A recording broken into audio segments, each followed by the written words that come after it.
ಕರ್ತನ ಪರಿಶುದ್ಧವುಳ್ಳ ನಾಮಕ್ಕೆ ಸ್ತೋತ್ರ ಉಂಟಾಗಲಿ.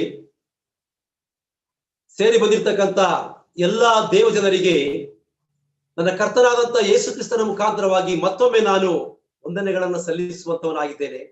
ಹಾಗೇನೆ ತಮ್ಮೆಲ್ಲರನ್ನು ನಾನು ಈ ಮುಖಾಂತರವಾಗಿ ಸಂಧಿಸುವಂತ ಅವಕಾಶವನ್ನ ಮಾಡಿಕೊಟ್ಟಂತ ನನ್ನ ದೇವರಿಗೆ ಮೊದಲನೇದಾಗಿ ನಾನು ಸ್ತುತಿಗಳನ್ನ ಸ್ತೋತ್ರಗಳನ್ನ ಕೊಂಡಾಟಗಳನ್ನು ಸಲ್ಲಿಸುವಂತವನಾಗಿದ್ದೇನೆ.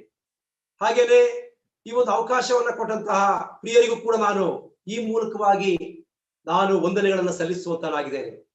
ಪ್ರೀತಿಯ ದೇವ ಜನರೇ, ಈ ಸಂಜೆ ವೇಳೆಯಲ್ಲಿ ನಾವು ಯೌವನಸ್ಥರ ಕುರಿತಾದ ವಿಷಯವಾಗಿ ನಾವು ಕಲಿಯಲು ಬಂದಿದ್ದೇವೆ. ಅದೇ ಪ್ರಕಾರವಾಗಿ ಕೆಲವು ದಿನಗಳಿಂದ ನಾವು ಸ್ತ್ರೀಯರ ಕುರಿತಾದಂತಹ ಸತ್ಯವನ್ನು ನಾವು ತಿಳಿಯುತ್ತಾ ಬಂದೆವು. ಸತ್ಯವೇದದಲ್ಲಿರ್ತಕ್ಕಂಥ ಸ್ತ್ರೀಯರು, ಆ ಸ್ತ್ರೀಯರ ಒಂದು ಗುಣಲಕ್ಷಣಗಳು ಮತ್ತು ಆ ಸ್ತ್ರೀಯರಿಂದ ನಾವು ಯಾವ ವಿಷಯವನ್ನು ನಾವು ಕಲಿಯಬೇಕೆಂಬುದನ್ನು ನಾವು ಈಗಾಗಲೇ ನಾವು ಕಲಿತುಕೊಂಡು ಬಂದಿದ್ದೇವೆ. ಬಹುಶಃ ಇದರ ಎಲ್ಲ ಪ್ರಯೋಜನವನ್ನ ನಮ್ಮ ತಾಯಂದಿರು, ನಮ್ಮ ಸಹೋದರಿಯರು ಪಡೆದುಕೊಂಡಿದ್ದಾರೆ ಎಂಬುದಾಗಿ ನಾನು ನೆನೆಸುವಂತವನಾಗಿದ್ದೇನೆ. ಮತ್ತೆ ಮುಂದುವರಿದಂತ ಈ ಒಂದು ಸರಣಿಯಲ್ಲಿ ಯೌವನಸ್ಥರ ಬಗ್ಗೆ ಅನೇಕ ಸತ್ಯಗಳನ್ನ ನಾವು ತಿಳಿಸಬೇಕೆಂಬುದಾಗಿ ಶಿವಮೊಗ್ಗ ಸಭೆಯ ಸಹೋದರರಾಗಿರ್ತಕ್ಕಂತಹ ಸೈಮನದವರು ಈ ಒಂದು ವಿಷಯದಲ್ಲಿ ಯೌವನಸ್ಥರನ್ನ ಕುರಿತು ಯೌವನಸ್ಥರಿಗೆ ಎಚ್ಚರಿಕೆಯನ್ನು ನೀಡುವಂತ ಈ ಒಂದು ವಾಕ್ಯ ಸಂದೇಶವನ್ನ ಈ ಒಂದು ಸರಣಿಯಲ್ಲಿ ಕೊಡಲು ತೀರ್ಮಾನ ಮಾಡುವಂಥದ್ದು ಎಷ್ಟೋ ಸಂತೋಷವನ್ನ ತರುವಂತ ವಿಷಯವಾಗಿದೆ. ಯಾಕೆ ಎಂಬುದಾಗಿ ನೋಡುವಾಗ ಈ ದಿನಗಳಲ್ಲಿ ಯೌವನಸ್ಥರು ಅನೇಕ ರೀತಿಯಲ್ಲಿ ತಮ್ಮನ್ನ ತಪ್ಪಾದ ರೀತಿಯಲ್ಲಿ ಅವರು ಗ್ರಹಿಸಿಕೊಂಡವರಾಗಿ ತಪ್ಪಾದಂತ ಒಂದು ರೀತಿಯಲ್ಲಿ ಜೀವಿಸುವುದನ್ನು ನಾವು ನೋಡುವಂತವರಾಗಿದ್ದೇವೆ. ಕಳೆದ ಒಂದು ವರ್ಷದಿಂದ ಯೌವನಸ್ಥರು ಈ ಒಂದು ಮೊಬೈಲ್ಗಳನ್ನ ಇಟ್ಟುಕೊಂಡವರಾಗಿ ಮೊಬೈಲ್ಗಳ ಮುಖಾಂತರವಾಗಿಯೇ ತಮ್ಮ ದಿನವನ್ನು ಪ್ರಾರಂಭಿಸಿ ಮೊಬೈಲ್ನ ಮುಖಾಂತರವಾಗಿಯೇ ತಮ್ಮ ದಿನವನ್ನ ಕಳೆಯುವುದನ್ನು ಕೂಡ ನಾವು ನೋಡಿದ್ದೇವೆ. ಎಷ್ಟೋ ವಿಶ್ವಾಸಿಗಳ ಮಕ್ಕಳಾಗಿರ್ತಕ್ಕಂಥ ನಮ್ಮ ಮಕ್ಕಳು ಕೂಡ ಇದೇ ರೀತಿಯಾಗಿ ಜೀವಿಸಿರ್ತಕ್ಕಂಥ ಅನೇಕ ಉದಾಹರಣೆಗಳು ನಮ್ಮ ಕಣ್ಣ ಮುಂದೆ ಬಂದಿರುವುದನ್ನು ನಾವು ನೋಡುವಂತವರಾಗಿದ್ದೇವೆ. ಹಾಗಾಗಿ ಪ್ರೀತಿಯುಳ್ಳ ದೇವ ಜನರೇ, ಈ ಸಂಜೆ ವೇಳೆಯಲ್ಲಿ ನಾವು ಯೌವನಸ್ಥರ ಅನೇಕ ವಿಷಯಗಳ ಕುರಿತು ನಾವು ಸತ್ಯವೇದ ಸತ್ಯವನ್ನು ನಾವು ತಿಳಿಯಲು ನಾವು ಹೋಗೋಣ. ಆ ಸತ್ಯವನ್ನ ತಿಳಿಸಲಿಕ್ಕಾಗುವ ಹಾಗೆ ಕರ್ತನು ತಾನೇ ಈ ಸಮಯವನ್ನ ಆಶೀರ್ವಾದ ಮಾಡಿಕೊಳ್ಳಲಿ ಎಂಬುದಾಗಿ ನಾನು ಈ ಸಮಯವನ್ನ ಕರ್ತನಿಗೆ ನಾನು ವಹಿಸಿಕೊಟ್ಟಿದ್ದೇನೆ. ಮೊದಲನೇದಾಗಿ ನಾವು ನೋಡುವಾಗ ಯೌವನಸ್ಥರಲ್ಲಿ ಬಹಳ ಮುಖ್ಯವಾಗಿ ಇರಬೇಕಾಗಿರ್ತಕ್ಕಂಥ 3 ಗುಣಗಳು ಯಾವುದಪ್ಪ ಅಂತಂದ್ರೆ, ಬಹಳ ಮುಖ್ಯವಾಗಿರ್ತಕ್ಕಂಥ 3 ಗುಣಗಳಲ್ಲಿ ಮೊದಲನೇದಾಗಿ ವಿನಯತೆ ಇರಬೇಕು, ಎರಡನೇದಾಗಿ ವಿನಮ್ರತೆ ಇರಬೇಕು ಮತ್ತು ಮೂರನೇದಾಗಿ ವಿಧೇಯತೆ ಇರಬೇಕು. ಒಬ್ಬ ಯೌವನಸ್ಥನ ಎಂಬುದಾಗಿ ಹೇಳುವಾಗ ಅವನಲ್ಲಿ ವಿನಯತೆ ಇರಬೇಕು, ವಿನಮ್ರತೆ ಇರಬೇಕು ಮತ್ತು ವಿಧೇಯತೆ ಇರಬೇಕು. ಈ 3 ಗುಣಗಳನ್ನ ಯಾವ ಯೌವನಸ್ಥನು ಧಾರಾಳವಾಗಿ ಧಾರೆಯಾಗಿ ಹೊಂದಿರುತ್ತಾನೋ ಆತನ ಜೀವಿತವು ದೇವರ ಮುಂದೆ ಅದು ಆಶೀರ್ವಾದದಾಯಕವಾದಂತಹ ಜೀವಿತವಾಗಿ ಮಾರ್ಪಡುವಂತದ್ದಾಗಿದೆ. ಹಾಗಾಗಿ ನಾವು ಈ 3 ಗುಣಗಳನ್ನ ಆ ಯೌವನಸ್ಥರು ಹಂಚಿಕೊಳ್ಳುವಾಗ, ಈ 3 ಗುಣಗಳನ್ನ ಯೌವನಸ್ಥರು ರೂಢಿಸಿಕೊಳ್ಳುವಾಗ ದೇವರವರನ್ನ ಫಲಪ್ರದವಾದ ರೀತಿಯಲ್ಲಿ ಆಶೀರ್ವಾದ ಮಾಡುವಂತವನಾಗಿದ್ದಾನೆ. ಈ ಸಂಜೆ ವೇಳೆಯಲ್ಲಿ ನಾವು ಈ ವಿಷಯದ ಕುರಿತು ನಾವು ಆಲೋಚನೆ ಮಾಡೋಣ. ಲೋಕಾರೂಢಿಯಾಗಿ ನಾವು ನೋಡುವಾಗ ಲೋಕದಲ್ಲಿ 4 ಕಾಲಘಟ್ಟಗಳನ್ನು ನೋಡ್ತೇವೆ ನಾವು. ಆ ಮನುಷ್ಯನು ಹುಟ್ಟಿದಾಗಿನಿಂದ 20 ವರ್ಷದ ಅವಧಿಯನ್ನ ಅದನ್ನ ನಾವು ಶೈಶವಾವಸ್ಥೆ, ಬಾಲ್ಯಾವಸ್ಥೆ ಮತ್ತು ಪ್ರೌಢಾವಸ್ಥೆಗೆ ಬರ್ತಕ್ಕಂಥ ಒಂದು ವ್ಯವಸ್ಥೆ ಎಂಬುದಾಗಿ ನಾವು ಕರಿತೇವೆ. ಒಟ್ಟಾರೆ ಅದನ್ನ ಬಾಲ್ಯ ವ್ಯವಸ್ಥೆ, ಬಾಲ್ಯ ಎಂಬುದಾಗಿ ಕರೀತಾರೆ. ನಂತರ 20ನೇ ವರ್ಷದಿಂದ 40ನೇ ವರ್ಷ ತನಕದ ಒಂದು ಅವಧಿಯನ್ನ ಯೌವನ ಕಾಲ, ಯೌವನಸ್ಥರ ಜೀವಿತ ಎಂಬುದಾಗಿ ಕರೀತಾರೆ. 40ರಿಂದ 60ನೇ ವರ್ಷದ ಜೀವಿತವನ್ನ ಮಧ್ಯ ವಯಸ್ಕ ಕಾಲ ಎಂಬುದಾಗಿ ಕರೀತಾರೆ. ಅದೇ ರೀತಿಯಾಗಿ 60ರಿಂದ 80 ವರ್ಷದ ಮೇಲ್ಪಟ್ಟಂತ ಎಲ್ಲಾ ಸಮಯವನ್ನ ಮುಪ್ಪಿನ ಕಾಲ ಎಂಬುದಾಗಿ ಲೋಕಾರೂಢಿಯಾಗಿ ಕರೆಯುವಂತವರಾಗಿದ್ದಾರೆ. ಆದರೆ ನಾವು ಸತ್ಯವೇದದ ಪ್ರಕಾರವಾಗಿ 3 ಕಾಲಘಟ್ಟವನ್ನು ನೋಡುವಂತವರಾಗಿದ್ದೇವೆ. ಆ 3 ಕಾಲಘಟ್ಟಗಳಲ್ಲಿ ಬಾಲ್ಯ, ಯೌವನಾವಸ್ಥೆ ಮತ್ತು ಮುಪ್ಪು, 3 ಕಾಲಘಟ್ಟಗಳನ್ನು ನೋಡ್ತೇವೆ ನಾವು. ಆ 3 ಕಾಲಘಟ್ಟಗಳಲ್ಲಿ ಬಹಳ ಮುಖ್ಯವಾಗಿರ್ತಕ್ಕಂಥದ್ದು ಅದು ಯೌವನ ಕಾಲದ ಒಂದು ವ್ಯವಸ್ಥೆ ಆಗಿದೆ, ಯೌವನ ಕಾಲವಾಗಿದೆ. ಯಾಕೆಂದ್ರೆ ನೋಡುವಾಗ ಬಾಲ್ಯದಲ್ಲಿ ಎಲ್ಲರೂ ಕೂಡ ತಂದೆ ತಾಯಿಗಳ ಒಂದು ಅಧೀನದಲ್ಲಿ ಒಳಪಟ್ಟವರಾಗಿ ಜೀವಿಸುವಂತವರಾಗಿದ್ದಾರೆ. ಅವರಿಗೆ ಯಾವುದೇ ರೀತಿಯ ಸ್ವತಂತ್ರವಿರುವುದಿಲ್ಲ. ಅದೇ ಪ್ರಕಾರವಾಗಿ ಅವರು ಆ ಒಂದು ಮುಪ್ಪನ್ನ ದಾಟುವಾಗ, ಮುಪ್ಪಿಗೆ ಬರುವಾಗ ಆಗಲೂ ಕೂಡ ಅವರು ತಮ್ಮ ಮಕ್ಕಳ ಆರೈಕೆಯಲ್ಲಿರುವಂತವರಾಗಿದ್ದಾರೆ, ತಮ್ಮ ಮಕ್ಕಳ ಕೈಯಲ್ಲಿ ಅವರು ಇರುವಂತವರಾಗಿದ್ದಾರೆ. ಆಗಲೂ ಕೂಡ ಅವರಿಗೆ ಯಾವುದೇ ಸ್ವತಂತ್ರ ಇರುವುದಿಲ್ಲ. ಹಾಗಾಗಿ ಈ ಬಾಲ್ಯ ಮತ್ತು ಮುಪ್ಪು ಈ ಎರಡನ್ನ ಬಿಟ್ಟು ಮಧ್ಯ ಬರ್ತಕ್ಕಂಥ ಈ ಒಂದು ವಯಸ್ಸಿನಲ್ಲಿ ಇದನ್ನು ನಾವು ಯೌವನಾವಸ್ಥೆಯ ಕಾಲಘಟ್ಟ ಎಂಬುದಾಗಿ ನಾವು ಕರೀತೇವೆ. ಆ ಯೌವನ ಕಾಲಘಟ್ಟ ಎಂಬುದಾಗಿ ನೋಡುವಾಗ ಆ ಯೌವನಾವಸ್ಥೆಯ ಕಾಲಘಟ್ಟದಲ್ಲಿ ಮನುಷ್ಯರು ಮಾತ್ರವಲ್ಲ, ದೇವರ ವಾಕ್ಯದ ಪ್ರಕಾರವಾಗಿ ಪ್ರಾಣಿಗಳು, ಪಕ್ಷಿಗಳು, ಮನುಷ್ಯರು, ಪ್ರಕೃತಿ ಎಲ್ಲವನ್ನು ಕೂಡ ದೇವರು ಈ ರೀತಿಯಾಗಿ ಈ ಒಂದು ಯೌವನಾವಸ್ಥೆಯನ್ನ ಬಹಳ ಸುಂದರವಾಗಿ ರೂಪಿಸಿದ್ದಾನೆ ಎಂಬುದಾಗಿ ನೋಡುವಂತವರಾಗಿದ್ದೇವೆ. ಹಾಗೆ ನೋಡುವಾಗ ಈ ಕಾಲಗಳಲ್ಲಿ ಬಹಳ ಮುಖ್ಯವಾಗಿರ್ತಕ್ಕಂಥ ಕಾಲ ಇದು ವಸಂತ ಕಾಲ. ಆ ವಸಂತ ಕಾಲವನ್ನ ಇದು ಯೌವನದ ಕಾಲಕ್ಕೆ ಹೋಲಿಕೆ ಮಾಡ್ತಾರೆ. ಯಾಕೆ ಎಂಬುದಾಗಿ ಹೇಳುವಾಗ ಆ ವಸಂತ ಕಾಲದಲ್ಲಿ ಗಿಡ ಮರಗಳು ಚಿಗುರ್ತವೆ ಮತ್ತು ಆ ಎಲ್ಲಾ ಪಕ್ಷಿಗಳು ಆ ಕಲರವನ್ನ ಮಾಡ್ತವೆ. ಅದು ಸಮೃದ್ಧಿಯಾದ ಹಣ್ಣುಗಳನ್ನ ಬಿಡುವಂತ ಸಮಯ, ಸಮೃದ್ಧಿಯಾಗಿ ಎಲ್ಲವನ್ನ ಕೊಡುವಂತ ಸಮಯ ಅದಾಗಿರುವಂತದ್ದಾಗಿದೆ. ಅದು ವಸಂತ ಕಾಲವಾಗಿದೆ. ಅದೇ ಪ್ರಕಾರವಾಗಿ ನೋಡ್ತೇವೆ ನಾವು ಪ್ರಾಣಿಗಳ ವಿಷಯಕ್ಕೆ ನಾವು ಬರುವಾಗ ನಾವು ನೋಡ್ತೇವೆ 34ನೇ ಕೀರ್ತನೆಯನ್ನು ನಾವು ಓದ್ತೇವೆ. ನಾವು 34ನೇ ಕೀರ್ತನೆಯಲ್ಲಿ ಭಕ್ತನಾದ ದಾವೀದನು ಈ ರೀತಿಯಾಗಿ ಬರೆಯುತ್ತವನಾಗಿದ್ದಾನೆ. ಪ್ರಾಯದ ಸಿಂಹಗಳಾದರೂ ಹೊಟ್ಟೆಗಿಲ್ಲದೆ ಹಸಿದಾವು. ಅಲ್ಲಿ ಆತನು ಪ್ರಾಯದ ಸಿಂಹವನ್ನ ನಮಗೆ ಉದಾಹರಣೆಯಾಗಿ ಕೊಡುವಂತವನಾಗಿದ್ದಾನೆ. ಯೆಹೋವನು ಪ್ರಾಯದ ಸಿಂಹ ಒಂದು ವೇಳೆ ಹೊಟ್ಟೆಗಿಲ್ಲದೆ ಹಸಿದ್ರೂ ಕೂಡ ನಮಗೆ ಅದಕ್ಕಿಂತ ಹೆಚ್ಚಾಗಿ ಆಹಾರವನ್ನ ಕೊಡುವಂತವನಾಗಿದ್ದಾನೆ ಎಂಬುದಾಗಿ ಪ್ರಾಣಿಗಳ ವಿಷಯದಲ್ಲಿ ಅಲ್ಲೂ ಕೂಡ ಪ್ರಾಯಸ್ಥರು ಮುಖ್ಯ, ಒಂದು ಯೌವನಾವಸ್ಥೆ ಮುಖ್ಯ ಎಂಬುದಾಗಿ ಆತನು ಪ್ರಾಣಿಗಳ ವಿಷಯದಲ್ಲಿ ತಿಳಿಸುವಂತವನಾಗಿದ್ದಾನೆ. ಹಾಗೆ ನಾವು ನೋಡುವಾಗ 103ನೇ ಕೀರ್ತನೆಗೆ ನಾವು ಬರುವಾಗ 103ನೇ ಕೀರ್ತನೆಯ 3ನೇ ಅಧ್ಯಾಯದಲ್ಲಿ ಓದ್ತೇವೆ ನಾವು. ಹದ್ದಿಗೆ ಬರುವಂತೆಯೇ ನಿನಗೆ ನಾನು ತಿರುಗಿ ಯೌವನವನ್ನ ಬರಮಾಡುತ್ತೇನೆ ಎಂಬುದಾಗಿ ಅದನ್ನು ಬರೆದಿರುವಂತ ನಾವು ನೋಡುವಂತವರಾಗಿದ್ದೇವೆ. ಹಾಗಾಗಿ ಈ ಯೌವನಾವಸ್ಥೆ ಇದು ಒಂದು ಅನ್ನುವಂಥದ್ದು ಕೇವಲ ಮನುಷ್ಯರಲ್ಲಿ ಮಾತ್ರವಲ್ಲ, ಇಡೀ ಪ್ರಕೃತಿಯಲ್ಲಿ ದೇವರು ಸೃಷ್ಟಿ ಮಾಡಿರತಕ್ಕಂಥ ಎಲ್ಲಾ ಜೀವರಾಶಿಗಳಲ್ಲಿ ಈ ಒಂದು ಯೌವನಾವಸ್ಥೆ ಅಂತಕ್ಕಂಥದ್ದು, ಯೌವನ ಕಾಲ ಅನ್ನುವಂಥದ್ದು ಬಹಳ ಮುಖ್ಯವಾಗಿರುವಂತಹ ಒಂದು ಕಾಲವಾಗಿದೆ. ಹಾಗಾಗಿ ಯೌವನದಲ್ಲಿ ಮನುಷ್ಯನು ಅನೇಕ ಆಶೋತ್ತರಗಳನ್ನ ಹೊಂದಿ ಈ ಲೋಕದಲ್ಲಿ ಜೀವಿಸುವಾಗ ಅಥವಾ ಅನೇಕ ಕನಸುಗಳನ್ನ ಕಾಣುವಾಗ ಆ ಕನಸುಗಳು ಸಾಕಾರವಾಗಬೇಕಾದರೆ, ಆ ಕನಸುಗಳು ನೆನಸಾಗಬೇಕಾದರೆ ಸತ್ಯವೇಳದ ಪ್ರಕಾರವಾಗಿ, ದೇವರ ವಾಕ್ಯದ ಪ್ರಕಾರವಾಗಿ ಯೌವನಸ್ಥನೆಂದು ಆತನು ಅಸಡ್ಡೆ ಮಾಡಿಕೊಳ್ಳದೆ ದೇವರ ವಾಕ್ಯದ ಪ್ರಕಾರವಾಗಿ ಜೀವಿಸುವಾಗ ತಾನು ಮಾತ್ರ ಕರ್ತನು ಆತನ ಯೌವನವನ್ನು ಆಶೀರ್ವಾದ ಮಾಡಿ ಆತನ ದಿನಗಳನ್ನ ವೃದ್ಧಿ ಮಾಡುವಂತವನಾಗಿದ್ದಾನೆ. ಹಾಗಾಗಿ ಪ್ರಿಯರೇ, ಈಗ ನಾನು ನೋಡುವಾಗ ಯೌವನಸ್ಥರಿಗೆ ಇರಬೇಕಾಗಿರ್ತಕ್ಕಂಥ ವಿಧೇಯತೆ ಮತ್ತು ವಿನಮ್ರತೆ, ಈ 3 ವಿಷಯಗಳ ಕುರಿತು ನಾವು ಸ್ವಲ್ಪ ಹೊತ್ತು ನಾವು ಧ್ಯಾನವನ್ನು ಮಾಡ್ತಾ ಬರೋಣ. ನಾವು ಯೌವನಸ್ಥರ ಬಗ್ಗೆ ನಾವು ಕಲಿಯಬೇಕಾದಾಗ ನೋಡುವಾಗ ಹೊಸ ಒಡಂಬಡಿಕೆಯ ಮೊದಲನೇ ತಿಮೋಥೆ 4ನೇ ಅಧ್ಯಾಯ 12ನೇ ವಚನ ನಾವು ಈ ರೀತಿಯಾಗಿ ಓದುವಂತವರಾಗಿದ್ದೇವೆ.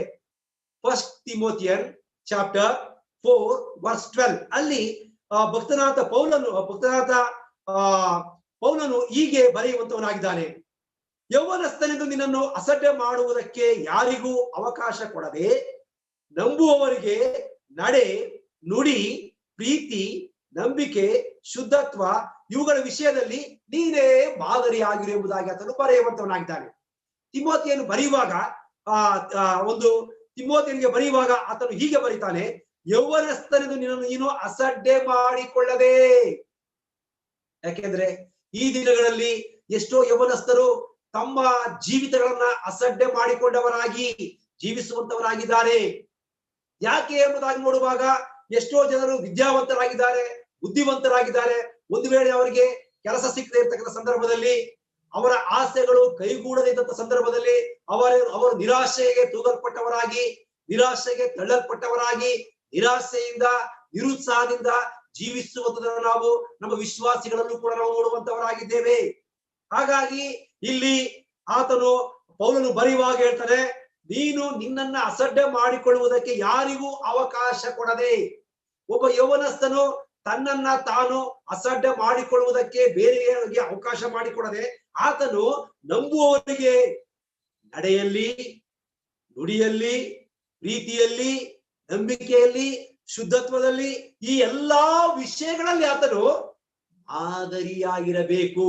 ಆತನು ಮಾದರಿಯಾಗಿದ್ದಾಗ ಮಾತ್ರ ಆತನ ಯೌವನಾವಸ್ಥೆ, ಆತನ ಯೌವನ ಜೀವಿತ ಬಹಳ ಸುಖಕರವಾಗಿರ್ತದೆ. ದೇವರು ತಾನೇ ಆತನನ್ನ ವಿಶೇಷವಾಗಿ ಆಶೀರ್ವಾದ ಮಾಡುವಂತವನಾಗಿದ್ದಾನೆ.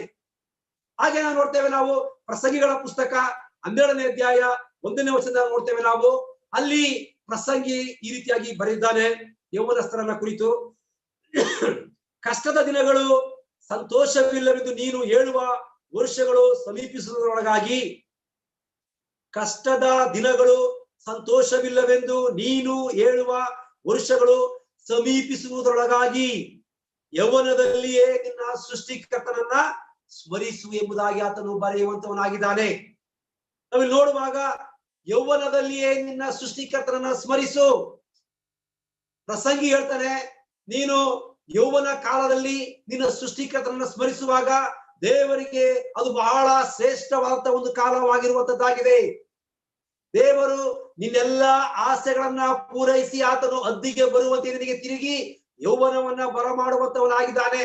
ಹಾಗಾಗಿ ಯೌವನಸ್ಥನೇ, ನೀನು ನಿನ್ನ ಯೌವನದಲ್ಲಿ ನೀನು ದೇವರ ನೊಗವೆಂಬ ಹೊರೆಯನ್ನ ಹೊರಬೇಕು. ಹಾಗಾದಾಗ ಮಾತ್ರ ದೇವರು ನಿನ್ನನ್ನ ವಿಶೇಷವಾದ ರೀತಿಯಲ್ಲಿ ಆಶೀರ್ವಾದ ಮಾಡುವಂತವನಾಗಿದೆ ಎಂಬುದಾಗಿ ಪ್ರಸಂಗಿಯು ನಮಗೆ ತಿಳಿಸುವಂತವನಾಗಿದ್ದಾನೆ. ಮೊದಲನೇದಾಗಿ ನೋಡುವಾಗ ತಿಮೋಥಿಯರಿಗೆ ಬರೆದಂತ ಪತ್ರಿಕೆ ನೋಡ್ತೇವೆ ನಾವು. ನಿನ್ನ ನಡೆ, ನುಡಿ, ಕ್ರಿಯೆ ಇವುಗಳಲ್ಲಿ ದೇವರನ್ನ ಮೆಚ್ಚಿಸುವಂತ ಮಗನಾಗಿರಬೇಕು. ಎರಡನೇದಾಗಿ ನೋಡುವಾಗ ಕೀರ್ತನೆಗಳ ಪ್ರಸಂಗಿಯ ಪುಸ್ತಕ ನೋಡ್ತೇವೆ ನಾವು. ಕಷ್ಟದ ದಿನಗಳು ಬರುವುದಕ್ಕಿಂತ ಮುಂಚಿತವಾಗಿ ನೀನು ನಿನ್ನ ಯೌವನ ಕಾಲದಲ್ಲಿಯೇ ನಿನ್ನ ಸೃಷ್ಟಿಕರ್ತನೆಯನ್ನು ಸ್ಮರಿಸಬೇಕೆಂಬುದಾಗಿ ತಿಳಿಸುವಂತವನಾಗಿದ್ದಾನೆ. ನಂತರ ನೋಡುವಾಗ ಕೀರ್ತನೆಗಳ ಪುಸ್ತಕ 119ನೇ ಅಧ್ಯಾಯ 9ನೇ ವಚನಕ್ಕೆ ನಾವು ಬರುವಾಗ ಅಲ್ಲಿ ಕೀರ್ತನೆಕಾರನು ಮತ್ತೆ ಬರೆಯುವಂತವನಾಗಿದ್ದಾನೆ. ಯೌವನಸ್ಥರು ತನ್ನ ನಡತೆಯನ್ನು ಶುದ್ಧೀಕರಿಸಿಕೊಳ್ಳುವುದು ಯಾವುದರಿಂದ? ಆತನು ಅಲ್ಲಿ ನಮ್ಮನ್ನ ಪ್ರಶ್ನೆ ಮಾಡುವಂತವನಾಗಿದ್ದಾನೆ. ಯೌವನಸ್ಥರನ್ನ ಪ್ರಶ್ನೆ ಮಾಡಿ ಆತನು ಉತ್ತರವನ್ನ ಬಯಸುವಂತವನಾಗಿದ್ದಾನೆ. ಆ ಪ್ರಶ್ನೆ ಏನೆಂಬುದಾಗಿ ಹೇಳುವಾಗ, ಯೌವನಸ್ಥನು ತನ್ನ ನಡತೆಯನ್ನು ಶುದ್ಧಪಡಿಸಿಕೊಳ್ಳುವುದು ಯಾವುದರಿಂದ? ಆತನು ಉತ್ತರವನ್ನು ಬರೀತಾನೆ, ನಿನ್ನ ವಾಕ್ಯವನ್ನು ಗಮನಿಸಿ ನಡೆಯುವುದರಿಂದಲೇ. ನೋಡ್ರಿ, ಈ ವಾಕ್ಯ ಭಾಗವನ್ನು ನಾವು ಓದುವಾಗ ನಮಗೆಲ್ಲರಿಗೂ ಸ್ಪಷ್ಟವಾಗಿ ಅರ್ಥವಾಗುವಂತದ್ದಾಗಿದೆ. ಯೌವನಸ್ಥನು ತನ್ನನ್ನ ಶುದ್ಧೀಕರಿಸಿಕೊಳ್ಳಬೇಕಾದರೆ, ಶುದ್ಧೀಕರಿಸಿಕೊಂಡು ದೇವರ ಮಗನಾಗಿ ಈ ಲೋಕದಲ್ಲಿ ಜೀವಿಸಬೇಕಾದರೆ ಆತನು ದೇವರ ವಾಕ್ಯವನ್ನ ಓದಿದವನಾಗಿ, ದೇವರ ವಾಕ್ಯವನ್ನ ಓದಿ ಆ ಪ್ರಕಾರ ನಡೆಯುವುದರಿಂದಲೇ ಆತನು ತನ್ನ ಜೀವಿತವನ್ನ, ತನ್ನ ಯೌವನವನ್ನ ಆತನು ಸಾಬೀತು ಮಾಡುವಂತವನಾಗಿದ್ದಾನೆ ಎಂಬುದಾಗಿ ಸತ್ಯವೇದ ನಮಗೆ ತಿಳಿಸುವಂತದ್ದಾಗಿದೆ. ಈ ಮೇಲೆ ಕಾಣಿಸಿದ ಈ ಎಲ್ಲಾ ವಾಕ್ಯ ಭಾಗಗಳನ್ನು ನೋಡುವಾಗ ಆ ಎಲ್ಲಾ ವಾಕ್ಯ ಭಾಗಗಳು ಕೂಡ ಯೌವನಸ್ಥರಿಗೆ ಬರೆಯಲ್ಪಟ್ಟಂತ ವಾಕ್ಯಗಳಾಗಿದೆ. ಯಾಕೆ ಯೌವನಸ್ಥರಿಗೆ ಈ ವಾಕ್ಯಗಳು ಬರೆಯಲ್ಪಟ್ಟಿದೆ ಎಂಬುದಾಗಿ ಹೇಳುವಾಗ, ಯೌವನ ಕಾಲವು ಬಹಳ ಶ್ರೇಷ್ಠವಾದಂತಹ ಕಾಲಘಟ್ಟವಾಗಿದೆ. ಯೌವನ ಕಾಲದಲ್ಲಿ ಬರುವಂತ ಆಸೆಗಳಿಂದ ದೂರವಿರಬೇಕಾದರೆ, ಯೌವನ ಕಾಲದಲ್ಲಿ ಬರುವಂತ ಶೋಧನೆಗಳನ್ನ ಜಯಿಸಬೇಕಾದರೆ, ಯೌವನ ಕಾಲದಲ್ಲಿ ಬರುವಂತ ಎಲ್ಲಾ ಕೇಳಿನಿಂದ, ಆಪತ್ತಿನಿಂದ ನೀನು ಬಿಡುಗಡೆಯನ್ನು ಹೊಂದಬೇಕಾದರೆ, ದೇವರ ವಾಕ್ಯಕ್ಕೆ ವಿಧೇಯನಾಗಿ ದೇವರ ಮಗನಾಗಿ ನೀನು ಜೀವಿಸುವಾಗ ಕರ್ತನು ತಾನೇ ನಿನ್ನನ್ನ ವಿಶೇಷವಾದ ರೀತಿಯಲ್ಲಿ ಆಶೀರ್ವಾದ ಮಾಡುವಂತವನು ಆಗಿದ್ದಾನೆ ಎಂಬುದಾಗಿ ಸತ್ಯವೇದ ನಮಗೆ ತಿಳಿಸುವಂತದ್ದಾಗಿದೆ. ಈ ದಿನ ನಮ್ಮ ಈ ಸರಣಿ ಭಾಗದಲ್ಲಿ ನಾನು ಯೌವನಸ್ಥರ ಕುರಿತಾದಂತಹ ಈ ಸರಣಿಯ ವಾಕ್ಯದಲ್ಲಿ ಮೊದಲನೆಯ ಸಂದೇಶವಾಗಿ ನಾನು ಯೋಸೇಫನ ಚರಿತ್ರೆಯನ್ನು ನಾವು ಯೌವನಸ್ಥರಿಗೋಸ್ಕರ ನಾನು ಆರಿಸಿಕೊಂಡಿದ್ದೇನೆ. ಯೋಸೇಫನು ಸತ್ಯವೇದದಲ್ಲಿ ಕಾಣುವಂತಹ ಒಬ್ಬ ಶ್ರೇಷ್ಠವಾದಂತಹ ಒಬ್ಬ ಯೌವನಸ್ಥರಾಗಿ ಮಾರ್ಪಟ್ಟಿರುವಂತ ನೋಡುವಂತವರಾಗಿದ್ದೇವೆ. ಈಗಾಗಲೇ ಸೈಮಣ್ಣವರು ತಿಳಿಸ್ಕೊಟ್ಟಿದ್ದಾರೆ, ಸತ್ಯವೇದದಲ್ಲಿ ಸಾವಿರಾರು ಯೌವನಸ್ಥರಿದ್ದಾರೆ. ಆ ಸಾವಿರಾರು ಯೌವನಸ್ಥರಲ್ಲಿ ಅನೇಕರು ಮಾತ್ರ, ಕೆಲವರು ಮಾತ್ರ ದೇವರ ವಾಕ್ಯಕ್ಕೆ ಅವರು ಬದ್ಧರಾಗಿ, ದೇವರ ವಾಕ್ಯವನ್ನು ತಿಳ್ಕೊಂಡವರಾಗಿ, ದೇವರ ಮಕ್ಕಳಾಗಿ ತಮ್ಮ ಯೌವನವನ್ನ ಅವರು ಆರಿಸಿಕೊಂಡವರಾಗಿ, ತಮ್ಮ ಯೌವನವನ್ನು ಅವರು ಸುಧಾರಿಸಿಕೊಂಡವರಾಗಿ ಜೀವಿಸಿ ದೇವರ ಮುಂದೆ ತಗ್ಗಿಸಿಕೊಂಡವರಾಗಿ ವಿನಯತೆಯಿಂದ, ವಿನಮ್ರತೆಯಿಂದ, ವಿಧೇಯತೆಯಿಂದ ದೇವರ ಮಕ್ಕಳೆನಿಸಿಕೊಂಡಿದ್ದಾರೆ.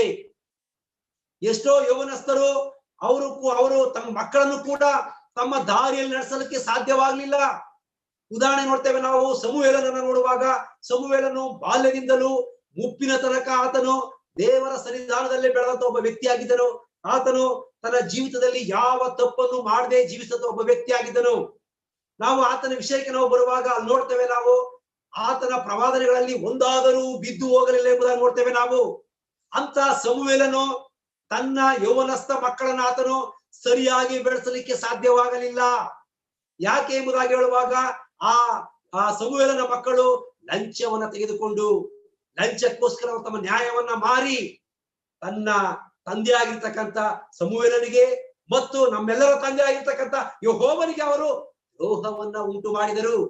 ನೋಡ್ರಿ, ಅವರ ತಂದೆ ಬಾಲ್ಯದಲ್ಲಿ, ಯೌವನದಲ್ಲಿ, ಎಲ್ಲಾ ಕಾಲದಲ್ಲಿಯೂ ಕೂಡ ದೇವರ ಮಗನಾಗಿ ಜೀವಿಸಿದ ಒಬ್ಬ ವ್ಯಕ್ತಿ. ಆದರೆ ಅವನ ಮಕ್ಕಳು ಯಾರು ಕೂಡ ಅವರು ಸಮುವೇಲನ ರೀತಿ ಜೀವಿಸೋದಕ್ಕೆ ಸಾಧ್ಯವಾಗಲಿಲ್ಲ.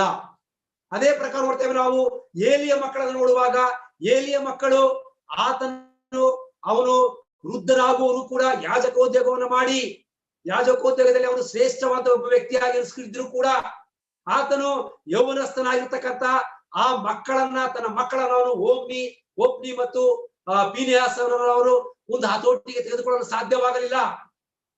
ಇದರ ಪರಿಣಾಮವಾಗಿ ಅವರು ಯೌವನ ಕಾಲದಲ್ಲಿಯೇ ಈ ಲೋಕವನ್ನ ಬಿಟ್ಟು ಹೋಗುವಂತ ನೋಡುವಂತವರಾಗಿದ್ದೇವೆ.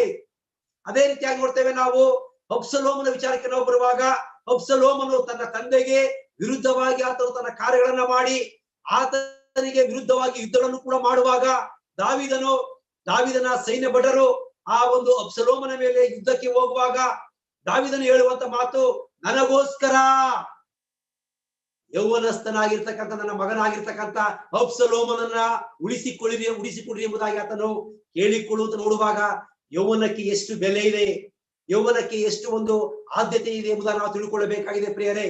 ಹಾಗಾಗಿ ನಾವು ಎಷ್ಟೇ ಭಕ್ತರಾಗಿದ್ದರೂ ಕೂಡ ನಮ್ಮ ಮಕ್ಕಳು ಆ ಒಂದು ಯೌವನಾವಸ್ಥೆಯಲ್ಲಿ ದೇವರನ್ನ ಅರಿತುಕೊಳ್ಳದೆ ಹೋದರೆ, ದೇವರ ವಾಕ್ಯದ ಪ್ರಕಾರವಾಗಿ ಜೀವಿಸದೆ ಹೋದರೆ ಅವರ ಜೀವಿತಗಳು ಕೂಡ ವ್ಯರ್ಥವಾಗಿ ಹೋಗುವಂತದ್ದಾಗಿದೆ. ಆದ್ದರಿಂದ ಪ್ರೀತಿಯುಳ್ಳ ದೇವ ಯೌವನಸ್ಥ ಮಕ್ಕಳೇ, ನಿಮ್ಮೆಲ್ಲರನ್ನು ಕೈ ಮುಗಿದು ಕೇಳಿಕೊಳ್ಳುವಂತ ವಿಚಾರ, ದಯಮಾಡಿ ನೀವು ಒಂದು ವೇಳೆ ಈ ಒಂದು ವಾಕ್ಯ ಸಂದೇಶವನ್ನ ಕೇಳ್ತಾ ಇರ್ತಕ್ಕಂಥ ಯಾರಾದ್ರೂ ಯೌವನಸ್ಥ ಮಕ್ಕಳು ನಿಮ್ಮ ಹೃದಯದಲ್ಲಿ ಈ ದಿನದಲ್ಲಿ ಇದೇ ಕ್ಷಣದಲ್ಲಿ ದೇವರು ಕಾರ್ಯವನ್ನ ಮಾಡಿ ದೇವರಿಗೋಸ್ಕರ ನೀವು ಜೀವಿಸುವಾಗ ದೇವರು ನಿಮಗೋಸ್ಕರ 10 ಪಟ್ಟು ಹೆಚ್ಚಾಗಿ ನಿಮ್ಮನ್ನ ಆಶೀರ್ವಾದ ಮಾಡುವಂತವನಾಗಿದ್ದಾನೆ. 10 ಪಟ್ಟು ದೇವರು ನಿಮ್ಮನ್ನ ಆಶೀರ್ವದಿಸಿ ನಿಮ್ಮನ್ನ ಕನಿಕರಿಸುವಂತವನಾಗಿದ್ದಾನೆ. ಇಷ್ಟೇ ಸರಳವಾಗಿರ್ತಕ್ಕಂಥ ಸತ್ಯ. ದೇವರಿಗೋಸ್ಕರ ನಾವು ಒಂದು ಹೆಜ್ಜೆಯನ್ನ ಹಾಕಿದರೆ ದೇವರು ನಮಗೋಸ್ಕರ 9 ಹೆಜ್ಜೆಗಳನ್ನ ಹೆಚ್ಚಾಗಿ ಇಟ್ಟು ನಮ್ಮನ್ನ ಆಶೀರ್ವಾದ ಮಾಡುವಂತವನಾಗಿದ್ದಾನೆ. ಹಾಗಾಗಿ ಯೌವನಸ್ಥನಾಗಿರ್ತಕ್ಕಂಥ ನಾವು ನಮ್ಮ ನೊರಗಳನ್ನ ಹೊತ್ತು ದೇವರಿಗೆ ನಾವು ವಿಧೇಯರಾಗಿ ವಿನಮ್ರರಾಗಿ ನಾವು ಜೀವಿಸುವಾಗ ಕರ್ತನು ತಾನೇ ಯೌವನಸ್ಥರಾಗಿರ್ತಕ್ಕಂಥ ನಿಮ್ಮೆಲ್ಲರನ್ನ ಆಶೀರ್ವಾದ ಮಾಡುವಂತವನಾಗಿದ್ದಾನೆ. ಹಾಗಾಗಲಿ ಎಂಬುದಾಗಿ ಕರ್ತನನ್ನ ನಾನು ಪ್ರಾರ್ಥನೆ ಮಾಡುವಂತವನಾಗಿದ್ದೇನೆ. ನಾವು ಈ ದಿನದ ನಮ್ಮ ಪ್ರಸ್ತಾಪದಲ್ಲಿ ನಾವು ನೋಡುವಾಗ ಯೋಸೇಫನ ಕುರಿತು ನಾನು ಸ್ವಲ್ಪ ಹೊತ್ತು ನನ್ನ ಸಮಯವನ್ನ ಹಂಚಿಕೊಳ್ಳುವಂತನಾಗಿದ್ದೇನೆ. ಯೋಸೇಫನ ಚರಿತ್ರೆ ಇದು ಬಹಳ ದೊಡ್ಡ ಒಂದು ಪುಸ್ತಕವಾಗಿರುವುದರಿಂದ, ಇದು ಬಹಳ ದೊಡ್ಡ ಒಂದು ವಿಷಯವಾಗಿರುವುದರಿಂದ ಈ ದಿನ ನಾನು ಸ್ವಲ್ಪ ಹೊತ್ತು ಆ ಯೋಸೇಫನ ಚರಿತ್ರೆಯ ವಿಷಯವಾಗಿ ನಿಮ್ಮೆಲ್ಲರ ಮುಂದೆ ನನ್ನ ಪ್ರಸ್ತಾಪವನ್ನು ಹಂಚಿಕೊಳ್ಳುವಂತನಾಗಿದ್ದೇನೆ. ದೇವರ ಚಿತ್ತವಿದ್ದರೆ ಮುಂದಿನ ದಿನಗಳಲ್ಲಿ ಅವಕಾಶ ಸಿಕ್ಕಿದರೆ ಮುಂದೆ ಇದನ್ನ ಮುಂದುವರಿಸಲು ನಾನು ಇಷ್ಟಪಡುವಂತವನಾಗಿದ್ದೇನೆ. ಹಾಗಾಗಿ ನಾವು ಯೋಸೇಫನ ಚರಿತ್ರೆಗೆ ನಾವು ಬರುವಾಗ ಆದಿಕಾಂಡಗಳ ಪುಸ್ತಕ 37ನೇ ಅಧ್ಯಾಯಕ್ಕೆ ನಾವು ಬರುವಾಗ, ಆದಿಕಾಂಡಗಳ ಪುಸ್ತಕ 37ನೇ ಅಧ್ಯಾಯದಿಂದ 50ನೇ ಅಧ್ಯಾಯ ತನಕ ಸಂಪೂರ್ಣವಾಗಿ ಯೋಸೇಫನ ಕುರಿತು ನಾವು ನೋಡುವಂತವರಾಗಿದ್ದೇವೆ. ಈ ದಿನಮಾನಗಳಲ್ಲಿ ಎಂತಹ ಒಬ್ಬ ವ್ಯಕ್ತಿ ಬೇಕೆಂಬುದಾಗಿ ಹೇಳುವಾಗ ಯೋಸೇಫನಂತಹ ಯೌವನಸ್ಥರು ದೇವರಿಗೆ ಬೇಕು ಎಂಬುದಾಗಿ ಅನೇಕ ಭಕ್ತರು ಅನೇಕ ಸಂದೇಶಗಳನ್ನ ಕೊಟ್ಟಿರುವಂತ ನೋಡುವಂತವರಾಗಿದ್ದೇವೆ. ಹಾಗಾಗಿ ಯೋಸೇಫನ ಬಗ್ಗೆ ನಾವು ನೋಡುವಾಗ, ಆತನು ಯಾಕೋಬನ ಮಗನಾಗಿದ್ದನು. ಯೋಸೇಫನು ಮತ್ತು ಅವನ ತಮ್ಮನಾಗಿರ್ತಕ್ಕಂಥ ಬೆನ್ಯಾಮೀನ ಇವರಿಬ್ಬರು ಕೂಡ ಒಂದೇ ತಾಯಿಯ ಮಕ್ಕಳಾಗಿದ್ದರು. ಇವರಿಬ್ಬರು ಕೂಡ ಕಿರಿಯರಾಗಿದ್ದರು. ಹಾಗಾಗಿ ಆ ಯಾಕೋಬನ ಮಕ್ಕಳಲ್ಲಿ 12 ಜನಗಳಲ್ಲಿ ಇವನು ಕೂಡ ಒಬ್ಬನಾಗಿದ್ದ. ಈತನು ಬಹಳ ಪ್ರೀತಿಯ ಮಗನಾಗಿದ್ದರಿಂದ ಯಾಕೋಬನು ಇವನನ್ನ ಬಹಳವಾಗಿ ಪ್ರೀತಿ ಮಾಡ್ತಾ ಇದ್ದನು. ಇವನನ್ನ ಪ್ರೀತಿ ಮಾಡಿ ಇವನಿಗೋಸ್ಕರ ಆತನು ಒಂದು ನಿಲುವಂಗಿಯನ್ನು ಕೂಡ ಹೊಲಿಸಿಕೊಟ್ಟಿದ್ದನು. ಈ ರೀತಿಯಾಗಿ ನೋಡ್ತೇವೆ. ಅವನು 17ನೇ ವರ್ಷಕ್ಕೆ ನಾವು ಬಂದಾಗ ನೋಡ್ತೇವೆ, ನಾವು 17ನೇ ವರ್ಷದಿಂದ ಈತನ ಒಂದು ಚರಿತ್ರೆ ಪ್ರಾರಂಭವಾಗುವಂತದ್ದಾಗಿದೆ. ಅದಕ್ಕಿಂತಲೂ ಮುಂಚೆ ನಾವು ನೋಡುವಾಗ ಇವು 12 ಜನ ಯೋಸೇಫನ ಮಕ್ಕಳಲ್ಲಿ, ಯಾಕೋಬನ ಮಕ್ಕಳಲ್ಲಿ ಯೋಸೇಫನು ಬಹಳ ಬುದ್ಧಿವಂತನಾಗಿದ್ದನು, ದೇವರಿಗೆ ಮೆಚ್ಚುವಂತವನು, ದೇವರ ಭಯದಲ್ಲಿ ಜೀವಿಸುವಂತವನು ಕೂಡ ಆಗಿದ್ದನು. ಮತ್ತು ಈತನಿಗೆ ಕನಸುಗಳ ಅರ್ಥವನ್ನ ತಿಳಿಸಿಕೊಡುವಂತ ಶಕ್ತಿಯನ್ನ ದೇವರು ತಾನೇ ಈತನಿಗೆ ಕೊಟ್ಟಿದ್ದನು. ಈತನ ಬುದ್ಧಿ ಚಾತುರ್ಯವನ್ನ, ಈತನ ಶಕ್ತಿಯನ್ನ ನೋಡಿದಂತ ಇವನ ಇತರೆ 10 ಜನ ಅಣ್ಣ ತಮ್ಮಿದರಿಗೆ ಇವನ ಬಗ್ಗೆ ಹೊಟ್ಟೆ ಕಿಚ್ಚು ಉಂಟಾಗುತ್ತದೆ. ಈತನಿಗೆ ಹೊಟ್ಟೆ ಕಿಚ್ಚು ಉಂಟಾಗುವುದನ್ನು ನೋಡುವಂತವರಾಗಿದ್ದೇವೆ. ಅದನ್ನ ನಾವು ನೋಡುವಾಗ ಅದೇ ನಾವು ಆದಿಕಾಂಡಗಳ ಪುಸ್ತಕದಲ್ಲಿ ನಾವು ನೋಡುವಾಗ ನಾವು ನೋಡ್ತೇವೆ 37ನೇ ವಚನಕ್ಕೆ ನಾವು 37ನೇ ಅಧ್ಯಾಯದಲ್ಲಿ ನೋಡ್ತೇವೆ. ನಾವು 37ನೇ ಅಧ್ಯಾಯದಲ್ಲಿ ಆ ಒಂದು ಯೋಸೇಫನ ಕುರಿತು, ಆತನ ಬಾಲ್ಯವನ್ನು ಕುರಿತು ನಾವು ನೋಡುವಂತವರಾಗಿದ್ದೇವೆ. ಆ ಯೋಸೇಫನು ತನ್ನ ಬಾಲ್ಯದಲ್ಲಿ ಕುರಿಗಳನ್ನ ಬೇಯಿಸ್ತಾ ಇದ್ದಂತಹ ತನ್ನ ಅಣ್ಣಿಂದರ ಜೊತೆಗೆ ಅವನು ಹೋಗುವಾಗ ಆ ಮೂಲತಃವಾಗಿ ಅವರ 10 ಜನ ಅಣ್ಣಿಂದರು ಅವನನ್ನ ದ್ವೇಷ ಮಾಡ್ತಾ ಇದ್ದರು. ಆ ದ್ವೇಷ ಮಾಡೋದಕ್ಕೆ ಕಾರಣ ಏನೆಂಬುದಾಗಿ ಹೇಳುವಾಗ, ಆ 10 ಜನ ಅಣ್ಣಿಂದರು ಮಾಡ್ತಾ ಇದ್ದಂತಹ ಎಲ್ಲಾ ತಪ್ಪಾದಂತಹ ಕಾರ್ಯಗಳನ್ನ, ಅವರು ಮಾಡ್ತಿದ್ದಂತ ಎಲ್ಲಾ ತಪ್ಪಾದಂತಹ ಒಂದು ಕಾರ್ಯಗಳನ್ನ ಆತನು ತಪ್ಪದೆ ಬಂದು ತನ್ನ ತಂದೆಗೆ ವರದಿಯನ್ನ ಒಪ್ಪಿಸ್ತಾ ಇದ್ದನು. ಅದನ್ನ ನೋಡುವಾಗ ನಮ್ಗೆ ಗೊತ್ತಾಗ್ತದೆ, ಆತನಿಗೆ ನಿಜವಾಗ್ಲೂ ಕೂಡ ಚಿಕ್ಕಂದಿನಿಂದಲೇ ಒಳ್ಳೆಯದರ ಮತ್ತು ಕೆಟ್ಟದರ ಅರಿವು ಅವನಿಗೆ ಇತ್ತು. ಆತನು ಆ ಅಣ್ಣಿಂದರು ಮಾಡುವಂತ ತಪ್ಪುಗಳನ್ನ, ಅವರು ಆಡುವಂತ ಜಗಳವನ್ನ ತನ್ನ ತಂದೆ ತಾಯಿಗಳಿಗೆ ಬಂದು ಅವನು ಒಪ್ಪಿಸ್ತಾ ಇದ್ದನು. ಆತನು ಒಪ್ಪಿಸ್ತಾ ಇರ್ಬೇಕಾದಾಗ ನೋಡ್ತೇವೆ ನಾವು, ಆ ಒಂದು 10 ಜನರು ಆತನ ವಿರುದ್ಧವಾಗಿ ಒಳಸಂಚುಗಳನ್ನು ಮಾಡುತ್ತಾ, ಆತನಿಗೆ ಅವರು ಕೋಪವನ್ನು ಉಂಟು ಮಾಡ್ತಾ, ಆತನ ಮೇಲೆ ಅವರು ಮತ್ಸರವನ್ನ ಉಂಟು ಮಾಡುತ್ತಾ, ಅವನನ್ನ ಅವರು ದ್ವೇಷ ಮಾಡುತ್ತಾ ಅವರು ಜೀವಿಸ್ತಾ ಇದ್ದರು. ಆದರೂ ಕೂಡ ಆ ಒಂದು ಯೋಸೇಫನು ಅವರ ಅಣ್ಣಿಂದರ ಬಗ್ಗೆ ಯಾವುದೇ ರೀತಿಯ ಕೆಟ್ಟದ್ದನ್ನ ಮಾತನಾಡದಂತ ರೀತಿಯನ್ನು ನಾವು ಸತ್ಯವೇದದ ಯಾವ ಉಲ್ಲೇಖವನ್ನು ನೋಡುವಂತವರಾಗಿಲ್ಲ. ಅವನು ತನ್ನ ಅಣ್ಣಂದರ ಬಗ್ಗೆ ಬಹಳ ಮಮತೆ ಉಳ್ಳವನಾಗಿದ್ದನು. ಹಾಗಾಗಿ ನಾವು ಈ ಒಂದು 1ನೇ ತಿಮೋಥೆ 4ನೇ ಅಧ್ಯಾಯ 12ನೇ ವಚನದ ಪ್ರಕಾರವಾಗಿ ಒಬ್ಬ ಯೌವನಸ್ಥನಿಗೆ ಇರಬೇಕಾಗಿರ್ತಕ್ಕಂಥ ನಡೆ, ನುಡಿ, ಪ್ರೀತಿ, ನಂಬಿಕೆ, ಶುದ್ಧತ್ವ, ಈ 5 ವಿಷಯದಲ್ಲಿ ಒಂದೊಂದಾಗಿ ನಾವು ಒಂದೊಂದು ವಿಷಯದ ಕುರಿತು ನಾವು ಸತ್ಯವೇದದ ಪ್ರಕಾರವಾಗಿ ಆ ಒಂದು ಯೋಸೇಫನ ನಡೆ ಹೇಗಿತ್ತು, ಅವನ ನುಡಿ ಹೇಗಿತ್ತು, ಅವನು ಹೇಗೆ ಪ್ರೀತಿ ಮಾಡ್ತಾ ಇದ್ದ, ಅವನ ನಂಬಿಕೆ ಹೇಗಿತ್ತು, ಅವನ ಶುದ್ಧತ್ವ ಹೇಗಿತ್ತು, ಎಲ್ಲ ವಿಷಯಗಳ ಕುರಿತು ನಾವು ವಿಷದವಾಗಿ ಮುಂದಿನ ದಿನ ನಾವು ಆಲೋಚನೆ ಮಾಡ್ತಾ ನಾವು ಬರೋಣ.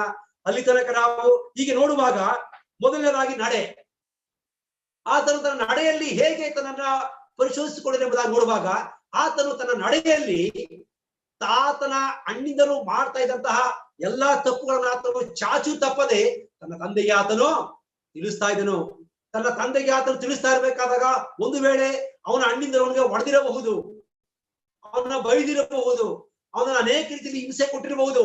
ಅದ್ಯಾವುದನ್ನು ಕೂಡ ಒಂದು ಲೆಕ್ಕಕ್ಕೆ ತೆಗೆದುಕೊಳ್ಳದೆ ನನ್ನ ಅಣ್ಣಿಂದರು ಮಾಡ್ತಾ ಇರ್ತಕ್ಕಂಥದ್ದು ನನ್ನ ದೇವರಿಗೆ ಇಷ್ಟವಾಗದೇ ಇರ್ತಕ್ಕಂಥ ಕಾರ್ಯವಾಗಿದೆ.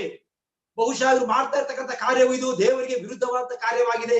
ಹಾಗಾಗಿ ಇವರು ತಮ್ಮ ಕಾರ್ಯಗಳನ್ನ ಬದಲಾಯಿಸಿಕೊಳ್ಳಲಿ ಎಂಬ ಆಲೋಚನೆ ಉಳ್ಳವನಾಗಿ ತನ್ನ ತಂದೆಗೆ ಅವನು ಎಲ್ಲಾ ಕಾರ್ಯಗಳನ್ನ ಬಂದು ತಿಳಿಸ್ತಾ ಇದ್ದನು. ಅವನು ನೇರ ನಡೆಯವನಾಗಿದ್ದನು, ನೇರ ನುಡಿಯವನಾಗಿದ್ದನು. ಅದೇ ನಡೆ ನುಡಿಗೆ ನಾವು ಬರುವಾಗ ಅಲ್ಲ ನೋಡ್ತೇವೆ ನಾವು, ಆತನಿಗೆ ಒಂದು ದಿನ ಒಂದು ಕನಸು ಬೀಳ್ತು.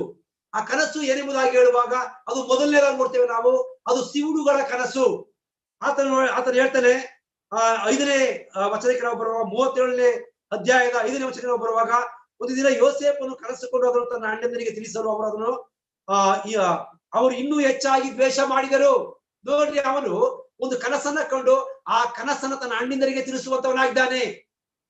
2 ಸಿವುಡುಗಳಿದ್ದವು, ಆ ಸಿವುಡುಗಳು ಬೆಳೆದವು. ಆ ಸಿವುಡುಗಳು ಏನ್ ಮಾಡ್ತವೆ, ಈಗ ಅಲ್ಲಿ ನೋಡುವಾಗ ನಾವು ಹೊಲದಲ್ಲಿ ಸಿವುಡುಗಳನ್ನು ಕಟ್ಟುತ್ತಾ ಇದ್ದೆವು. ಆಗ ನನ್ನ ಸಿವುಡು ಎದ್ದು ನಿಲ್ಲಲು ನಿಮ್ಮ ಸಿವುಡುಗಳು ಸುತ್ತಲೂ ಬಂದು ನನ್ನ ಸಿವುಡಿಗೆ ಅಡ್ಡ ಬಿದ್ದದನ್ನು ಕಂಡೆನು ಎಂದು ಹೇಳಿದನು.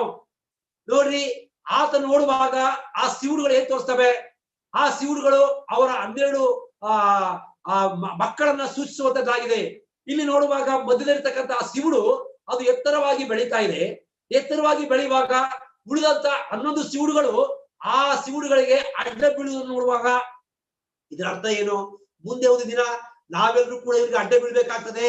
ಅನ್ನುವಂತ ಆಲೋಚನೆಯನ್ನು ಉಳ್ಳವರಾಗಿ ನಾವು ಅಣ್ಣಿಂದರಾಗಿದ್ದೇವೆ, ನಾವು ಸಹೋದರರಾಗಿ ಅಣ್ಣಿಂದರಾಗಿ ನಿನಗೆ ನಾವು ಅಡ್ಡ ಬೀಳ್ಬೇಕಾ, ನಿನ್ನ ಕನಸಿನ ಅರ್ಥವೇನೆಂಬುದಾಗಿ ಆತನನ್ನ ಗದರಿಸಿ ಆತನನ್ನ ಬೈದು ಅವರು ಅದನ್ನ ಸುಮ್ಮನೆ ಮಾಡುವಂತ ನೋಡುವಂತವರಾಗಿದ್ದೇವೆ. ಜೊತೆಗೆ ಅವರು ಈ ಒಂದು ಕನಸಿನ ನಿಮಿತ್ತವಾಗಿ ಇನ್ನೂ ಹೆಚ್ಚಾದ ರೀತಿಯಲ್ಲಿ ಅವನನ್ನ ದ್ವೇಷ ಮಾಡೋದಕ್ಕೆ ಪ್ರಾರಂಭ ಮಾಡಿದ್ರೆ ಎಂಬುದನ್ನು ನೋಡ್ತೇವೆ.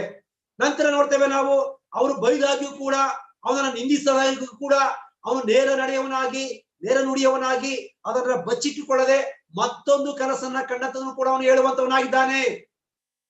ಮತ್ತೊಂದು ರಾತ್ರಿ ಅವನು ಕನಸನ್ನ ಕಂಡು ತನ್ನ ಅಣ್ಣಿಂದರಿಗೆ ಮತ್ತು ತಂದೆ ತಾಯಿಗಳಿಗೆ ಆತ ಹೇಳ್ತಾನೆ, ನಾನು ಈ ರಾತ್ರಿ ಕೂಡ ಒಂದು ಕನಸನ್ನ ಕಂಡಿದ್ದೇನೆ. ಈ ಕನಸಿನಲ್ಲಿ ನಾವು ನೋಡುವಾಗ ಸೂರ್ಯ ಚಂದ್ರ 11 ನಕ್ಷತ್ರಗಳು ನನಗೆ ಅಡ್ಡ ಬಿದ್ದವು.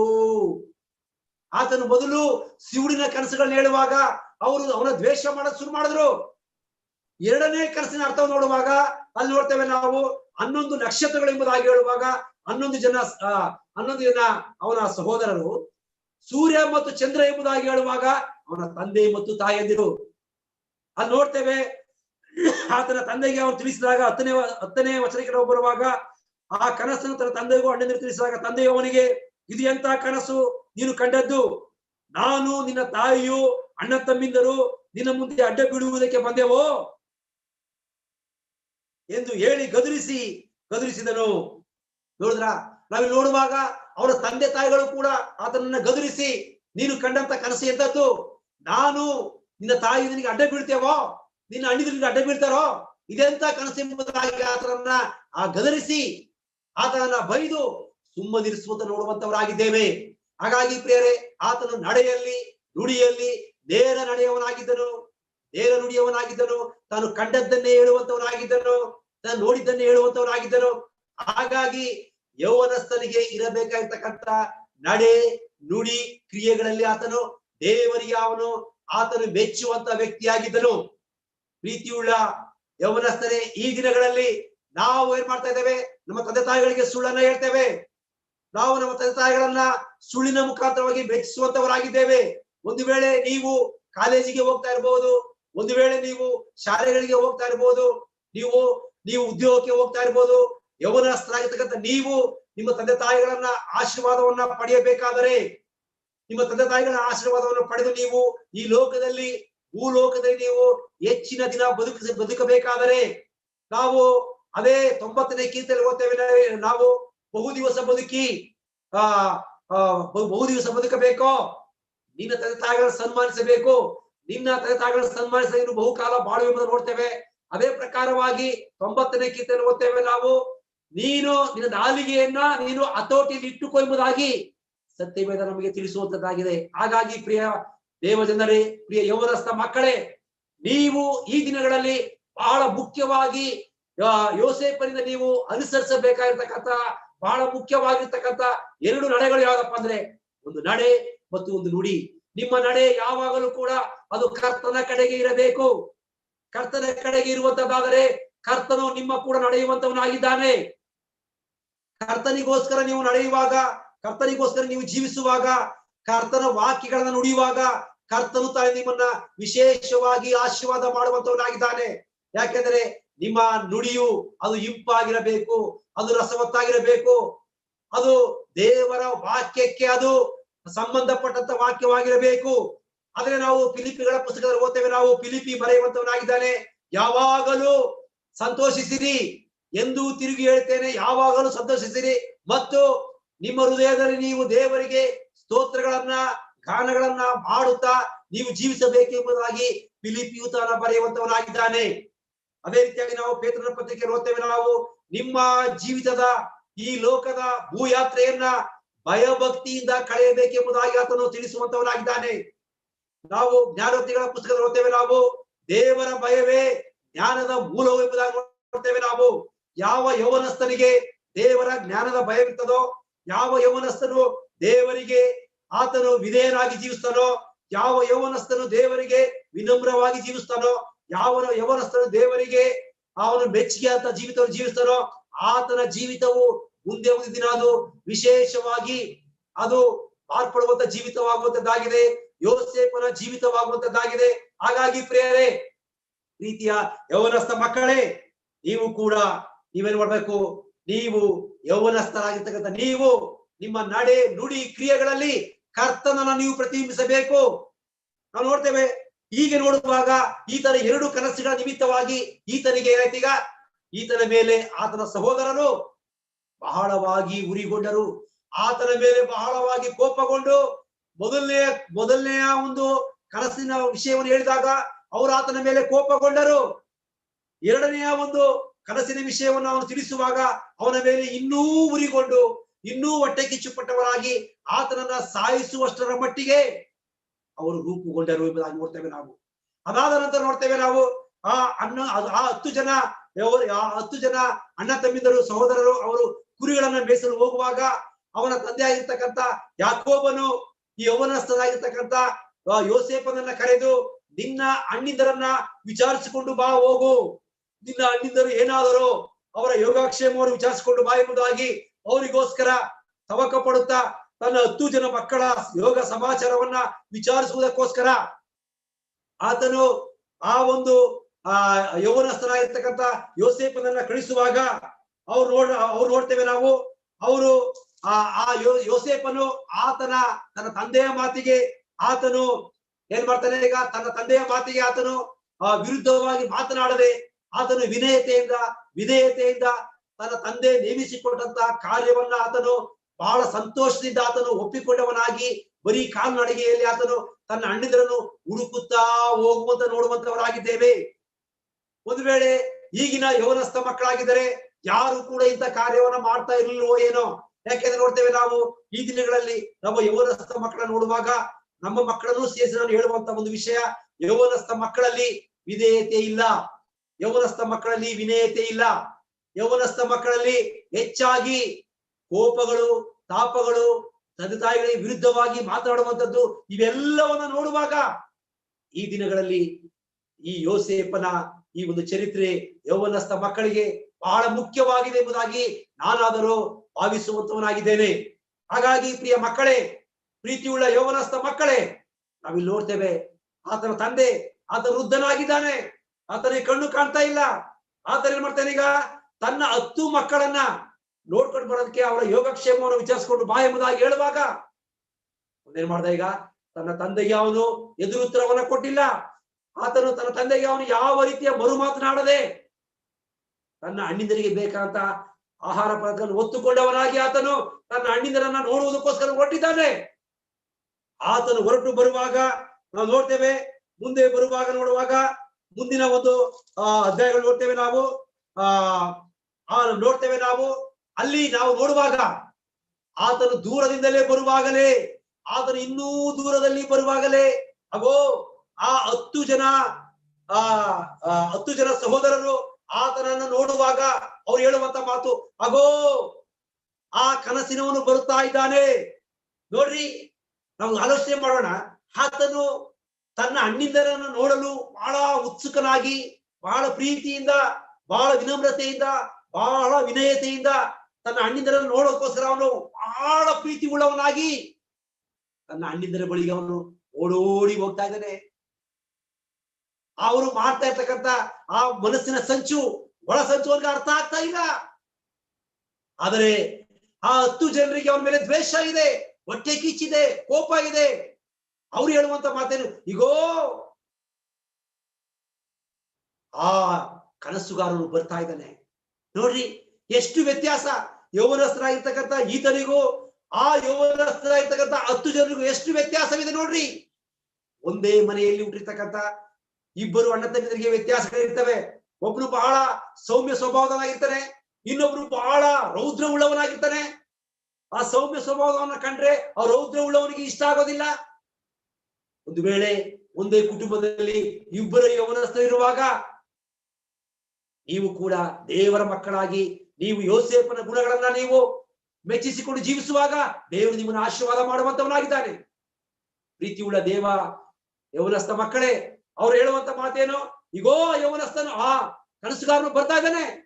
ಆ ಕನಸುಗಾರನು ಬರ್ತಾ ಇದ್ದಾನಲ್ಲ, ಅವನನ್ನು ಇವತ್ತೇ ಸಾಯಿಸಿಬಿಡೋಣ, ಕೊಂದಾಕೋಣ. ಕೊಂದಾಕುವಾಗ ಅವನ ಕನಸುಗಳು ಏನಾಗುತ್ತವೋ ನೋಡೋಣ ಎಂಬುದಾಗಿ ಏನ್ ಮಾಡ್ತಾರೆ ಈಗ ಅವನು ಅವನ ಹತ್ತಿರಕ್ಕೆ ಬರುತ್ತಾರೆ. ಅವನು ಪ್ರೀತಿಯಿಂದ ಬರುವಾಗ ಇವರು ದ್ವೇಷದಿಂದ ಅವನನ್ನ ಹಿಡಿದು ಅದನ್ನ ಕೊಲ್ಲೋದಕ್ಕೆ ಸಂಚಲನ ಮಾಡಿದ್ರು. ಆಗ ಇನ್ನೊಬ್ಬ ಯೌವನಸ್ಥನಾಗಿರ್ತಕ್ಕಂಥ ರೂಬೇನನು ಹೇಳುವಂತ ಮಾತೇನು, ನಾವು ಇವನನ್ನು ಕೊಂದು ಪ್ರಯೋಜನವೇನು, ಆ ಗುಂಡಿ ಒಳಗಡೆ ಹಾಕ್ಬಿಡೋಣ ಎಂಬುದಾಗಿ ಅವ್ರು ಹೇಳ್ತಾರೆ. ಅವನು ಆ ಯೌವನಸ್ಥನಾಗಿರ್ತಕ್ಕಂಥ ರೂಬೇನನ್ನು ಇವನನ್ನು ಹೇಗಾದರೂ ಮಾಡಿ ತಪ್ಪಿಸ್ಬೇಕೆಂಬುದಾಗಿ ಅವನು ಆಲೋಚನೆ ಮಾಡ್ದ. ಬೇರೆ ಈಗ ನಾವು ನೋಡುವಾಗ ಈ ಮೊದಲನೇ ಒಂದು ಈ ಒಂದು ಸರಣಿಯಲ್ಲಿ ನಾವು ಈ ದಿನ ತಿಳಿದಂತ ವಿಚಾರ, ಅವನು ಪ್ರೀತಿಯಿಂದ ಬಂದನು, ಆದರೆ ಇವರು ದ್ವೇಷದಿಂದ ಅವನನ್ನ ಹಿಡಿದು ಅವನ ಒಂದು ಹಳ್ಳದಲ್ಲಿ ಹಾಕುವಂತೆ ನೋಡುವಂತವರಾಗಿದ್ದೇವೆ. ಹಾಗಾಗಿ ಪ್ರಿಯ ದೇವ ಮಕ್ಕಳೇ, ಪ್ರಿಯ ಯೌವನಸ್ಥ ಮಕ್ಕಳೇ, ನಾವು ನೋಡ್ತೇವೆ ಬಹಳ ಮುಖ್ಯವಾಗಿ ನಾವು ಕಲಿಬೇಕಾದೇನಪ್ಪ ಅಂದ್ರೆ ಈ ಒಂದು ಯೋಸೇಫನಿಂದ ನಾವು ಕಲಿಬೇಕಾದೇನು, ನಾವು ನೇರ ನಡೆಯವರಾಗಿರ್ಬೇಕು, ಒಳ್ಳೆಯ ನುಡಿ ಉಳ್ಳವರಾಗಿರ್ಬೇಕು, ನಾವು ಒಳ್ಳೆಯ ಆಲೋಚನೆ ಉಳ್ಳವರಾಗಿರ್ಬೇಕು, ಮತ್ತು ನಾವು ತಂದೆ ತಾಯಿಗಳಿಗೆ ವಿಧೇಯರಾಗಿರ್ಬೇಕು, ಅಣ್ಣ ತಮ್ಮಿಗೆ ನಾವು ವಿಧೇಯರಾಗಿರ್ಬೇಕು, ಹಿರಿಯರನ್ನ ಗೌರವಿಸುವಂತವರಾಗಿರ್ಬೇಕು. ಎಷ್ಟೋ ಯೌವನಸ್ಥರಿಗೆ ಈ ದಿನ ಹಿರಿಯರನ್ನ ಯಾವ ರೀತಿಯಾಗಿ ಸಂಧಿಸ್ಬೇಕು ಅನ್ನುವಂಥದ್ದು ಕೂಡ ಗೊತ್ತಿಲ್ಲ. ಹಿರಿಯರೇ ಬಂದು ಹಲೋ ಎಂಬುದಾಗಿ ಹೇಳುವಾಗ ಅವರು ಬರು ಮಾತನಾಡದೆ ಬರೀ ಕೈ ಕುಲುಕುವುದನ್ನು ನೋಡುವಂತವರಾಗಿದ್ದೇವೆ. ಪ್ರತಿಕ್ರಿಯೆ ಇಲ್ಲ, ಪ್ರತಿಕ್ರಿಯೆಯನ್ನು ಕೊಡುವುದನ್ನು ಕೂಡ ಗೊತ್ತಿಲ್ಲ. ಹಾಗಾಗಿ ದಯಮಾಡಿ ಯೌವನಸ್ಥ ಮಕ್ಕಳಾಗಿರ್ತಕ್ಕಂಥ ನೀವು ಈ ಆದಿಕಾಂಡಗಳ ಪುಸ್ತಕದ 37ನೇ ಅಧ್ಯಾಯದಿಂದ 50ನೇ ಅಧ್ಯಾಯ ತನಕ ನೀವು ಓದುವಾಗ ಅನೇಕ ಸತ್ಯಗಳನ್ನು ನೀವು ತಿಳ್ಕೊಳ್ಳುವಂತವರಾಗಿದ್ದೀರಿ. ಆ ಸತ್ಯಗಳನ್ನು ತಿಳ್ಕೊಳ್ಳುವಾಗ ಆ ಸತ್ಯಗಳು ನಿಮ್ಮ ಬಾಳನ್ನ ಬೆಳಗಿಸುವಂತದ್ದಾಗಿದೆ. ಆ ಸತ್ಯಗಳು ನಿಮ್ಮ ಜೀವಿತಕ್ಕೆ ಅವು ಇನ್ನೂ ಹೆಚ್ಚಿನ ರೀತಿಯಲ್ಲಿ ಇಂಬನ್ನ ಕೊಡುವಂತದ್ದಾಗಿರ್ತದೆ. ಹಾಗಾಗಿ ನೀವೆಲ್ಲರೂ ಕೂಡ ಈ ಸತ್ಯವನ್ನು ತಿಳ್ಕೊಂಡವರಾಗಿ ಯೋಸೇಫನ ನಡೆ ನುಡಿ, ವಿನಮ್ರತೆ, ವಿನಯತೆ ಮತ್ತು ವಿಧೇಯತೆ ಇದನ್ನ ತಿಳ್ಕೊಂಡವರಾಗಿ ಜೀವಿಸುವಾಗ ಕರ್ತನು ನಿಮ್ಮನ್ನ ವಿಶೇಷವಾಗಿ ಆಶೀರ್ವಾದ ಮಾಡುವಂತವರಾಗಿದ್ದೇನೆ. ಇನ್ನು ಅನೇಕ ಸತ್ಯಗಳು ಈ ಒಂದು ಯೋಸೇಫನ ಕುರಿತು ಇದೆ.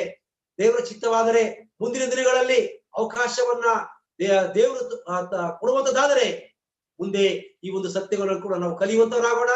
ಈ ದಿನ ಪ್ರಾರಂಭಿಸಲು ಅವಕಾಶವನ್ನು ಮಾಡಿಕೊಟ್ಟಂತಹ ಶಿವಮೊಗ್ಗ ಸಭೆಯ ಸಹೋದರ ಆಗಿರ್ತಕ್ಕಂಥ ಸೈಮನ್ ಬ್ರದರ್ ಅವರಿಗೂ, ಸಭಾ ಎಲ್ಲ ಹಿರಿಯರಿಗೂ ಮತ್ತು ಬೆಳೆದು ಬಂದಿರ್ತಕ್ಕಂಥ ಎಲ್ಲಾ ದೇವಜನರಿಗೂ, ವಿಶೇಷವಾಗಿ ಈ ದಿನ ಕೂಡಿ ಬಂದಿರ್ತಕ್ಕಂಥ ಯೌವನಸ್ಥ ಮಕ್ಕಳಿಗೂ ನನ್ನ ಕರ್ತನಾದ ಯೇಸು ಕ್ರಿಸ್ತರ ಹೆಸರಿನಲ್ಲಿ ವಂದಿಸುವಂತವನಾಗಿದ್ದೇನೆ.